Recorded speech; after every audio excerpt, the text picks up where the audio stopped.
ఇది రాష్ట్ర ప్రభుత్వమా? ఇది ప్రభుత్వం ఉందా? నిద్రపోతున్నారా? ఇంతసేపు రియల్ ఎస్టేట్ దందా తప్ప ఇంకోటి లేదా?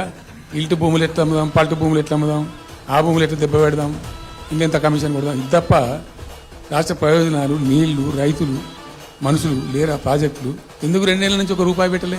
ఎందుకు ఒక తట్టడి మట్టి తీయలే? ఎవరు నిరోధించిన మిమ్మల్ని? ఎవరు అడ్డుపడ్డారు? మీకు ఎవరు కట్టేసారు మీ కాలను?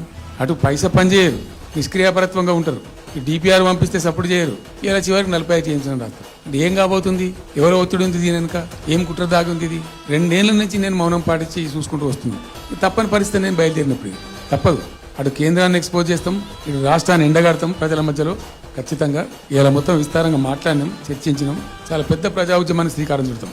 కంపల్సరీ పాలమూరు, రంగారెడ్డి, నల్లగొండ జిల్లాలలో గ్రామాన దానికి పోస్టర్ డిజైన్ అవుతుంది, కరపత్రం డిజైన్ అవుతుంది. ప్రజా ఉద్యమాలు చేస్తాం, పెద్ద బహిరంగ సభలు పెడతాం. నేను స్వయంగా అటెండ్ అవుతున్న బహిరంగ సభలకు. ప్రజాక్షేత్రంలో ప్రభుత్వం యొక్క నిష్క్రియాపరత్వాన్ని ఎండగడతాం. ఇప్పుడు వాయిస్ అయితే తెలంగాణకు, మరి తెలంగాణకు ఉన్న ప్రభుత్వం మాట్లాడకపోతే ఇంకెవరు మాట్లాడాలి? మాకు 2 బాధ్యతల్ని. ఒకటి తెలంగాణ తెచ్చిన పార్టీగా, రెండవది ప్రధాన ప్రతిపక్షంగా కూడా కంపల్సరీ మా డ్యూటీ మేము చేయాలి. అందుకోసం గాను వీళ్ళు ఏదో తమాషకు మేము అదోటి అడ్డం పొడుగు మాట్లాడి, కిరికిరి మాటలు మాట్లాడి, కారు కూతలు పూసి ఏదో చేస్తామనుకుంటే నడవదిగా.